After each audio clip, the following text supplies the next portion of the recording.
ইতার সন্তান আইয়ে যখন ঘর খারাপ দেখি তখন জবাইয়ে জবা দিয়ে তোরা এঁকে করো আইয়ে তো কাম বড়ি গরিব কথা আছিল তোরা হয়তো আসলে তোরা ওই দিয়ে হ্যাং করি লাগেন হইয়ে না আরে দাঁত দাঁত বাড়ি মধ্যে আর আটদের বলে আর বাসেটাই আটদের বলে টিভিডরি সামনে খোদে হামগুলা সেই নাকি এই টিভিডরি ওরা আমার মেলে 8 জনের রেখেছি 7 জনের আহত হচ্ছে 8 জনের আহত তারা হিমালকে এই ফোর যা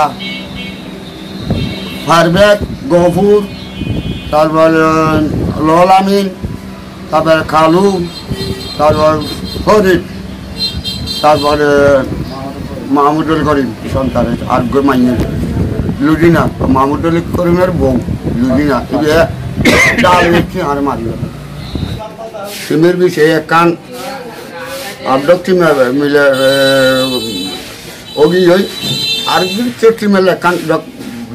বেদাল বাজিয়ে এখন নামি নালিয়ে বেরোবার সময় যে সিদ্ধান্ত বেরোবার সময় তারা না মানে সন্তারা চেঞ্জে দে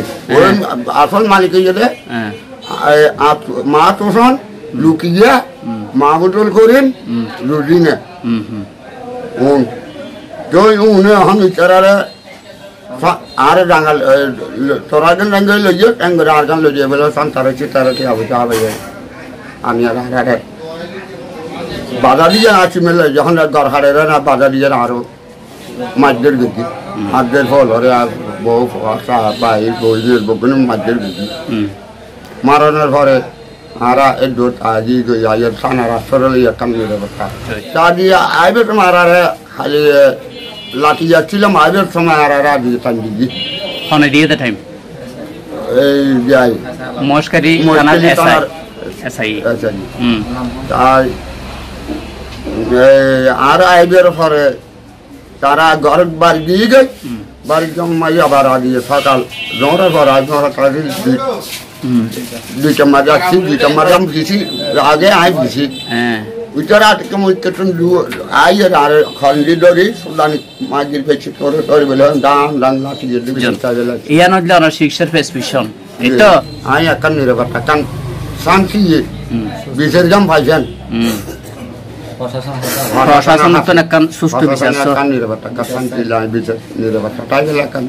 রাহমতুল্লাহ বাদী মশকালী তানাম মধ্যে ওনার কান এজাহার দায়ের করছেন সীমানা সংক্রান্ত বিরোধ লই বিষয় লইনে আজিয়া দিনের 2টা বাজে মশকালী তানাম মধ্যে এশায়ের উপস্থিতি সহ দুই পক্ষ বৈঠকের হতা আছিল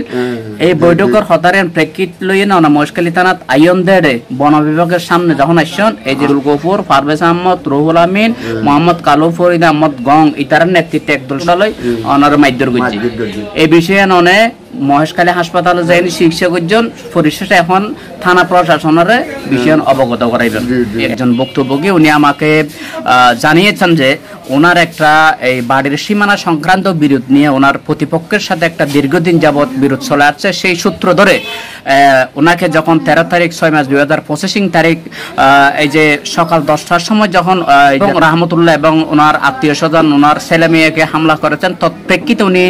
12 জনকে আসামি করে মহেশখালী থানায় একটা এজাহার দায়ের করেছেন এজাহারের প্রেক্ষিতে মহেশখালী থানার একজন এসআই মহেশখালীতে আজকে একটা বিচারের দুনিপক্ষ যৌথভাবে বসে একটা বিচারের সিদ্ধান্ত নিয়েছেন সেই সিদ্ধান্ত মতে আজকে রাহমতুল্লাহ এবং তার আত্মীয় স্বজন এবং তার সহপাঠীদেরকে নিয়ে মহেশখালী থানায় বিচারের আশা অবস্থায় মহেশখালী থানার গেটের ফাঁসস্থ বন বিভাগের সম্মুখস্থ যখন এসেছেন রাহমতুল্লাহ তৎসময় এই যে মাহমুদুল করিম